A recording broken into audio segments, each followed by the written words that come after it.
ఈ ఏడాది సెప్టెంబర్ 7వ తేదీ నుండి 15వ తేదీ వరకు జరిగే గణపతి నవరాత్రులు అనంతరం 16న నిర్వహించే సాంప్రదాయ సమైక్య నిమజ్జన ఉత్సవానికి అవసరమైన ఏర్పాట్లపై కాకినాడ వినాయక సాగర్ నిర్వహణకు తగిన రీతిగా ప్రభుత్వం శాశ్వత ప్రాతిపదిక చర్యలు చేపట్టాలని నగర గణేశ ఉత్సవ సమితి జిల్లా కలెక్టర్ సగిలి షణ్మోహన్ ను కలిసి కోరింది.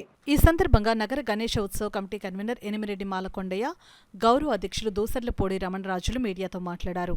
ఈ కార్యక్రమంలో సమితి వ్యవస్థాపక ప్రతినిధులు దువ్వూరి సుబ్రహ్మణ్యం, కొక్కిలిగడ్డ గంగరాజు, పెన్నెం సత్యనారాయణ, అనపర్తి వెంకటేష్, చెక్క రమేష్, బోల్శెట్టి వెంకటరామకృష్ణ, పెనుపోతు రాజేష్, సంగాని సత్యం, చిలుకూరి మనోజ్ కుమార్ తదితరులు పాల్గొన్నారు. అధికారులు ఆలోచన చేసి సమితి ఆలోచనతోటి 2 ప్రాంతాల్లో పెట్టినటువంటి పరిస్థితి.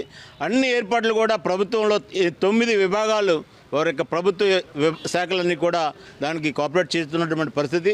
కలెక్టర్ గారికి చెప్పాం, కలెక్టర్ గారు స్పందించారు. ఒక వారం రోజులు ఆర్డీఓ గారితో ఒక స్పెషల్ సమావేశం ప్రత్యేకంగా నిర్వహిస్తాం, దాంట్లో అన్ని నిర్ణయాలు తీసుకుందాం, ఘనంగా చేద్దామని చెప్పారు. కలెక్టర్ గారికి ప్రత్యేకంగా ధన్యవాదాలు.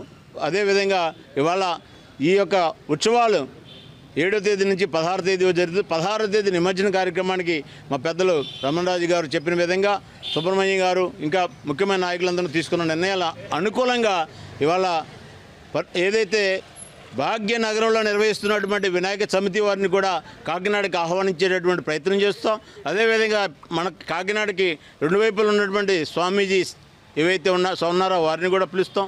అదేవిధంగా మన పవన్ స్టార్ ఉప ముఖ్యమంత్రి పవన్ కళ్యాణ్ గారిని కూడా కాకినాడ యొక్క ఉత్సవాల్లో పాల్గొనమని ఆహ్వానిస్తాం. ధన్యవాదాలు. గత 5 సంవత్సరాల నుంచి కూడా జగన్నాథపురం 2 వంతల నడుమ ఉన్నటువంటి వినాయక సాగర్ ప్రాంగణానికి ఇక్కట్లు ఎదురైనటువంటి పరిస్థితులు రీచగా అటువంటి ఇక్కట్లు లేకుండా యథావిధిగా పూర్వ సంప్రదాయాన్ని కొనసాగించే పద్ధతిలో జరగాలని నగర గణేశ ఉత్సవ సమితి 35వ వార్షికోత్సవం సందర్భంగా నగర కన్వీనర్ ఎనిమిరెడ్డి మాలకొండయ్య గారు, రూరల్ కన్వీనర్ రంబాల వెంకటేశ్వరరావు గారు, అదేవిధంగా సీనియర్ పదాధికారి దువ్వూరి సుబ్రహ్మణ్యం గారు అధ్యక్షతన జరిగినటువంటి సమావేశం ద్వారాగా ఈ రోజున కొత్త జిల్లా కలెక్టర్ వారిని కలిసి దీని మీద ఆర్డీఓ గారితో సమీక్ష సమావేశం ఏర్పాటు చేయాలని వినతిపత్రం ఇవ్వడం జరిగింది.